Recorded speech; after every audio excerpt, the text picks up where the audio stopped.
Assalamu alaikum. Welcome to Khorasan, the Caliph and the Corruptor, a series on Islamic eschatology. So today, let's consider an Islamic ethics of energy, weapons, and war. When you go through Islamic apocalypse videos about the Malhama, about anything end times related, it's interesting how often you will see people hyping up, they get on the nationalist bandwagon and they want to hype up this country or that country and talk about its importance and how it's only logical that this particular Muslim majority country will be dominant in military conflicts because of the number of troops they've got, the technology they've got, etc. One of the interesting points is that I will see over and over again is people hyping up Pakistan in relation to having nuclear energy and nuclear weaponry. And this is interesting to me because when we consider ethics, and everything that we do Islamically needs to be rooted in purity and ethics, always.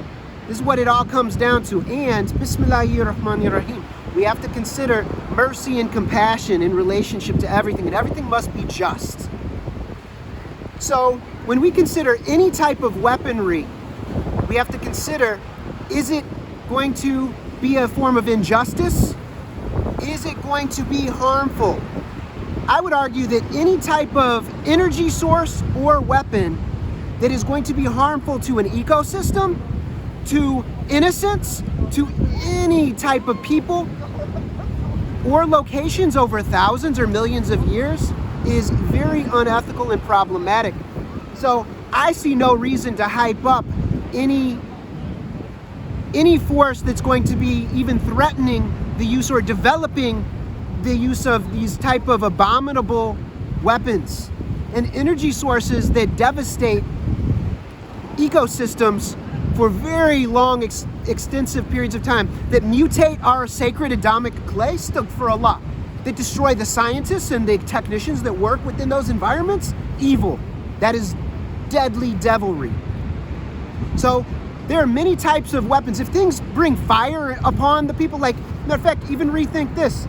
When we talk about the Imam, alayhi salam, the Caliph to come, anyone who believes that he's going to be utilizing these is delusional.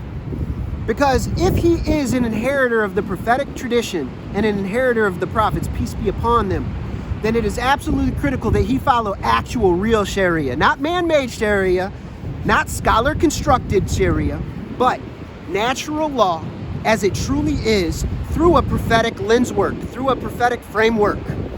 This is going to include him looking very carefully at all different means of securing freedom for people.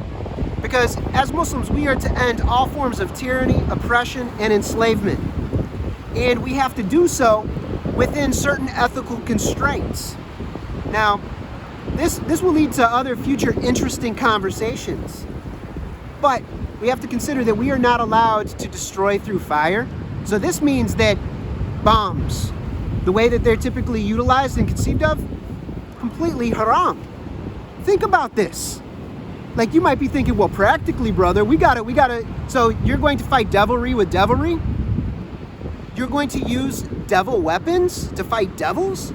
Are you assuming that they don't have higher technologies and they might be trying to entrap the Muslimin into utilizing such horrible things? Now, first off, I mentioned Pakistan just because they are the most famous ones for actually possessing these weapons and these sources of energy. However, there are other Muslim majority countries that possess some aspects of the energy, and they're developing these things. However, what they're doing is they are bringing very, very harsh consequence upon their peoples and lands and the creatures and ecosystems. And these things should be condemned by the believers. Like, absolutely, in no uncertain terms. We are to be people of purity and justice. And if there's one catastrophe, matter of fact, enemies of Islam would just target those energy centers, boom, utter devastation, because everything is deeply interconnected and interwoven in all of Allah's beautiful creation. We have to consider these things very strongly. So ethics, we must be rooted in real ethics, not a false ethical system. And I'm saying that right now, that many people are kind of not reading the deeper levels of reality. And we need to be readers. We need to be strong readers of the outer and inner realities. Before ending this, I want you to know that I have deep love for the Pakistani people, and that my heart is with you. And I just want you to be free from sin. And also, if anything happens with this devil tech, then it spreads throughout the entire world, and it's inescapable. You know, we're already seeing that there has been a long-term effect from the Fukushima spill. And it's we have to think very wisely. It is not clean energy. If anything can affect people and ecosystems thousands and millions of years into the future and damage our genetics, damage our total ecosystems, then that's absolutely forbidden to us. There are clean ways of deriving energy from the world around us and utilizing it. And also for defensive purposes, there are many different avenues to explore within the range of ethics. So everything is collaborative, and we must always be rooted in ethics and purity, and read everything through Bismillahirrahmanirrahim. Do you see mercy and compassion in this type of weaponry? Remember, we're not allowed to burn crops and burn people and burn creatures. That's what bombs do. That's what landmines do. Landmines are pure evil, pure devilry. We should eliminate them from our world completely. They have no place amongst us. Chemical and biological weapons have no place amongst us. So we need to be against them, and we need to stand against them. We need to protect ourselves. It's time to strengthen our bodies, strengthen our minds, purify our bodies, purify our minds, and we need to strengthen our ethical foundations, strengthen our ethical root systems, and strengthen our spiritual immune system. Anyway, you are very much loved and appreciated. I'm saying these things because we need to avoid sin as an ummah. We're already dealing with enough for having dealt in slavery for a long time, and we're seeing the ramifications from that.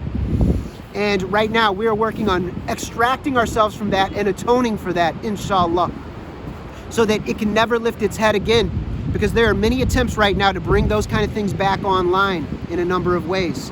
So the last thing that we need to do is give in to more devilry. And you can't fight devilry with devilry. This is an impossible task, and this is a very wrong-headed, wrong-hearted approach to things. So brothers and sisters, please reconsider how you are thinking about the world around and within. Inshallah, we shall be successful in our Tawbah and our Tazkiyah process. That's the top priority right now.